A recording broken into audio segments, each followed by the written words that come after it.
Magandang araw po sa bawat isa sa inyo. Welcome back to our 365 Daily Devotions. So, ngayon po ay tutuloy natin yung ating talakayan patungkol sa Reformation, Back to the Bible Movement. I hope marami po kayo natutunan. Bagamat 15 minutes lang, no? Tapos napakalawak ng history na ating tinatalakay. Nagkakaroon po tayo ng idea patungkol sa nangyari ng 16th century. So, Reformation, Back to the Bible Movement. So, post tenebras lux, ad fontes, sola scriptura, sola fide, sola gratia, solus Christus. Ito yung pag-aaralan natin ngayon. Na magkakarugtong po ito, no? Hindi talaga natin pwedeng paghiwalayin itong mga 5 solas na ito. Lalo na yung sola fide, faith alone. Yung salvation kasi natin, by grace alone, through faith alone, in Christ alone. Saan natin matatagpuan yon? By reading the scripture alone. At lahat po ng ito ay nauuwi sa kapurihan ng Diyos. Soli Deo Gloria. Now, sabi po rito sa 1 Timothy, handa po natin yung ating mga puso't isipan tumanggap ng salita ng Diyos. Sabi po rito 1 Timothy chapter 2 verse 5. For there is one God and one mediator between God and mankind, the man Christ Jesus. Sapagkat may isang Diyos at may isang tagapamagitan sa Diyos at sa mga tao, ang taong si Kristo Jesus. Now, yung Diyos at yung tao nagkaroon po ng paghiwalay dahil sa kasalanan. Hindi pwedeng manatili ang tao sa presensya ng Diyos kung sila'y makasalanan.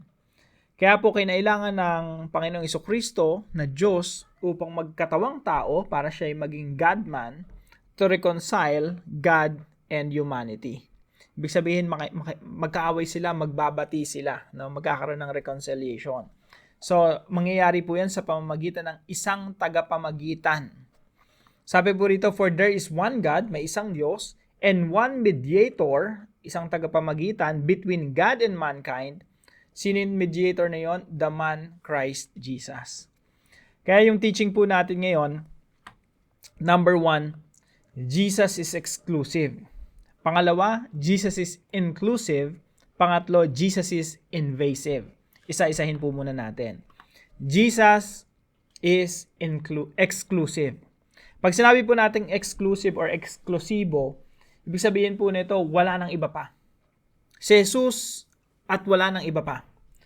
Para po yung sa mga nag-i-interview ng mga politician, magbibigay ng exclusive interview sa isang tao, ibig sabihin, hindi na siya magpapa-interview kahit kanino. Doon sa reporter na yon, no? Doon lang sa interviewer na yon.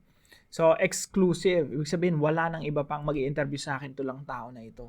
Pag in-apply natin yung exclusive kay Jesus Christ, nangangahulugan po yan na ang Panginoong Jesucristo, siya yung mediator at wala nang iba pa. Walang kahit sinong mediator dyan. Now, during the Dark Ages po kasi, yung mga tao, normal na tao lang, kagaya natin, makasalanan, may laman, no? Natutukso. Nagkaroon sila ng mga matataas na status. Umakyat yung mga status nila.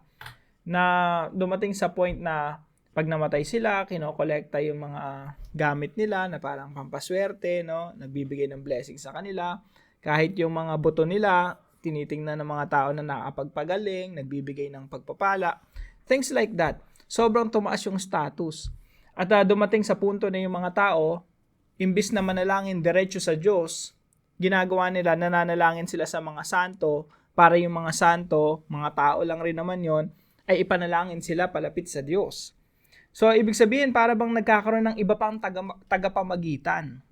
Halimbawa po, si Mary, nanay ni Jesus, minsan nagiging tagapamagitan rin siya eh. Imbis na kausapin mo yung Diyos directly, lumalabas, dadaan ka muna kay Mary, tapos kay Jesus, patungo sa Diyos, para bang yung sa kasalan sa Kana, yung may nag-request ng wala ng wine, lumapit sila kay Mary, kinausap si Mary, tapos si Mary binulungan si Jesus, tapos nagkaroon ng wine. Para bang ganon? Nagkakaroon ng ibang mediator, nadadagdagan si Jesus, no? Nagkakaroon ng ibang nilalapitan, merong co-redeemer si Jesus, co-mediator. So, dito po sa verse na ito, napakalinaw po, for there is one God and one mediator between God and mankind, the man Christ Jesus. Hindi mo na kailangan dumaan sa mga santo, sa mga priest, kay Mama Mary. Diretso ka na sa Diyos sa pamamagitan ng Panginoong Hesukristo. There's one mediator, one and only mediator, Solus Christus. Kaya po napakahalaga nito kasi during the Dark Ages, ang daming mga sacraments. Hindi ka pwedeng, ang dami mong dadaanan. Tapos, laging through the church, through the many saints in the church. Pero ang sinasabi ng nagsimula ng Back to the Bible movement, teka, ang sinasabi lang sa Bible, Solus Christus. There's only one mediator between God and mankind, and that mediator is Christ Jesus. Exclusive, wala nang iba pa. Now, sabi po dito sa John chapter 14, verse 6, Jesus answered, I am the way and the truth and the life. No one comes to the Father except through me. Sinabi sa kanya ni Jesus, ako ang daan at ang katotohanan at ang buhay. Sino man ay hindi makakarating sa Ama kundi sa pamamagitan ko. Napakahalaga po ng salitang no one. No one. Ibig sabihin po, si Jesus nagsasabi siya ng totoo at ang sinasabi niya, ako yung daan patungo sa Diyos Ama and no one else. No one else. Ibig sabihin po nun, exclusive. Wala nang iba pa. So Jesus is exclusive. There is no other mediator. Kaalinsabay po niyan, Jesus is inclusive. Inclusive. Bagamat wala nang iba pang Savior, wala nang iba pang Lord, wala nang iba pang mediator, pero hindi natin masasabi na si Jesus Christ, hindi siya inclusive. He is exclusive and inclusive. Ano po yung inclusive? Inclusive in terms of, okay, there's only one way to be saved and that is through Jesus Christ. Pero welcome lahat ng tao. Hindi lang mga piling mga tao, hindi lang yung mga matatalino, mga may kaya sa buhay, mga Hudyo, or kung ano-ano mga lahi. Kahit anong lahi, welcome. Lumapit kayo sa Diyos Ama. Pero isa lang yung dadaanan nyo. So, Jesus is exclusive because there's no other mediator. At the same time, Jesus is inclusive. Lahat kayo pwede makalapit sa Diyos Ama. Walang pinipili. Lahat ng race, lahat ng lahi pwedeng lumapit. Because Jesus is the only Savior by whom we can approach God. We can come to God. So sabi ng Panginoong Jesucristo, I'm the way, the truth, and the life. No one comes to the Father except through me. Bagamat si Jesucristo lang yung mediator, siya lang yung Savior, siya lang yung Lord, lahat welcome upang mapalapit sa Diyos Ama. Sabi po sa Acts chapter 4 verse 12, salvation is found in no one else. Again, wala nang iba pa, exclusive. Pero po, welcome lahat ng tao, inclusive. Salvation is found in no one else, for there is no other name. Napakahalaga po ng salitang no other name, wala nang ibang pangalan. Talagang si Kristo lang talaga, Solus Christus, Christ alone.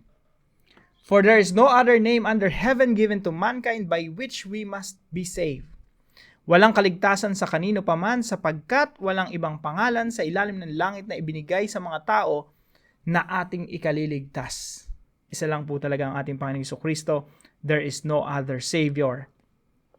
At pangatlong puntos po natin, Jesus is invasive.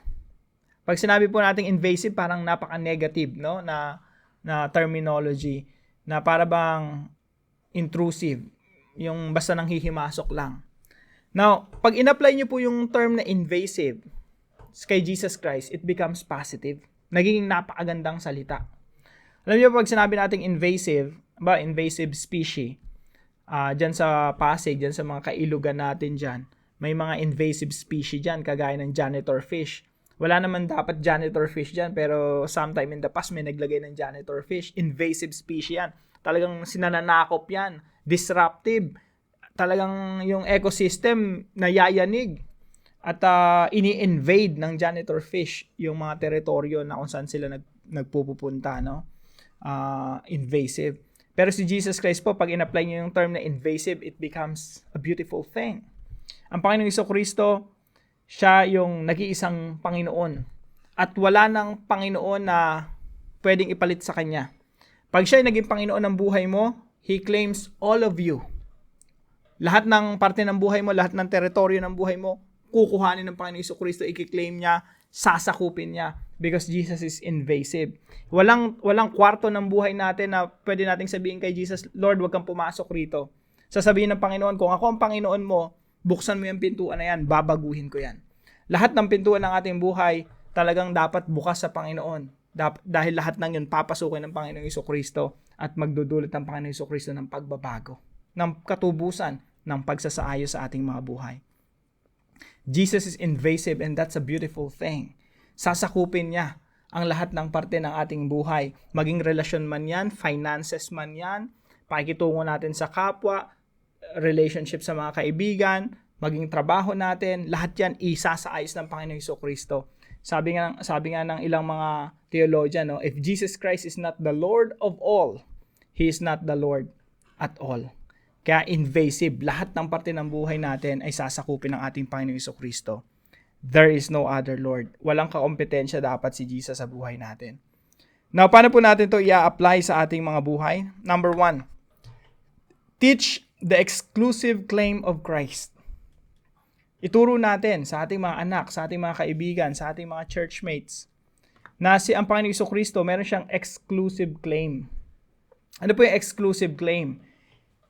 Tingnan niyo po itong John chapter 14 verse 6. I am the way, the truth, and the life.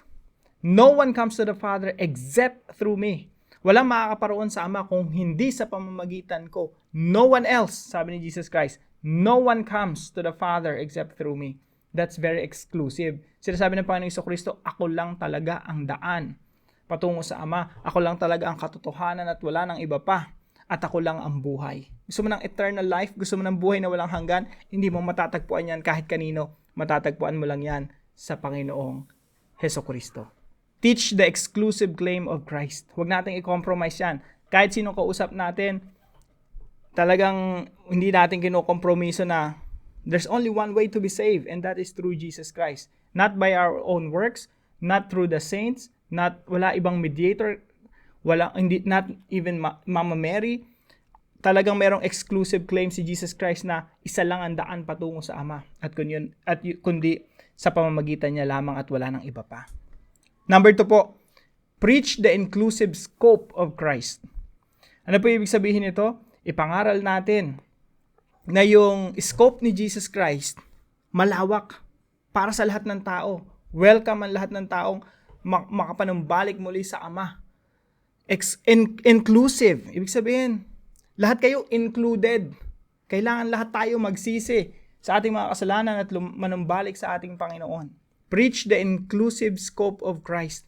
Ang ating Panginoong Jesucristo walang sinisino. Kahit sino ka pa, babae, lalaki, mayaman, mahirap, magkakaiba man tayo ng estado ng pamumuhay, may kapansanan man o wala, malakas man o mahina. Lahat tayo pwedeng maging makasama sa kaharian ng Diyos. Welcome na welcome tayo. Dahil ang Panginoong Jesucristo, namatay siya doon sa krus, hindi lang para sa isang uri ng tao, kundi para sa lahat. Preach the inclusive scope of Christ. And number 3, embrace the invasive authority of Christ. Yakapin po natin yung authority, yung pagkapanginoon ng Panginoong Jesucristo sa ating mga buhay. Na lahat po ng pintuan ng ating buhay, minsan may mga pintuan ng buhay natin na ayaw nating buksan kasi ayaw nating pakialaman ng Panginoong Jesucristo. Pero tandaan natin, si Jesus Christ, He is the Lord of all. Sa ayaw mo at sa gusto, kung gusto mo maayos yung buhay mo, buksan mo yung lahat ng pintuan ng buhay mo. Kung relasyon man yan, buksan mo at hayaan mong manghimasok ang Panginoon sa iyong relasyon. Kung yan ay finances, negosyo, trabaho, buksan mo yung pintuan ng buhay mo at hayaan mong maging invasive si Jesus Christ doon. Sakupin niya yung mga teritoryo na yon ng ating buhay at hayaan natin ang Panginoong Jesucristo ang maging Panginoon ng lahat ng aspeto ng ating buhay. Ini-embrace po natin yan because it's a beautiful thing. Wini-welcome natin yan, niyayakap natin yan. Now, para po sa ating discussion, why do we have to believe that there is no other mediator between God and humanity? Pag-usapan po natin ito sa ating mga discussion groups. Now, samahan niyo po ako sa panalangin. Gawin po natin itong panalangin na mula sa ating mga puso. Sabihin natin sa Kanya, Heavenly Father, thank you for sending Jesus to be my Lord and Savior. He is the only way to you. And there's no other Savior but Him. His love reaches out to all people, and His grace knows no boundaries. I thank you for His life-changing authority over my life to help me to share the gospel to as many people as possible.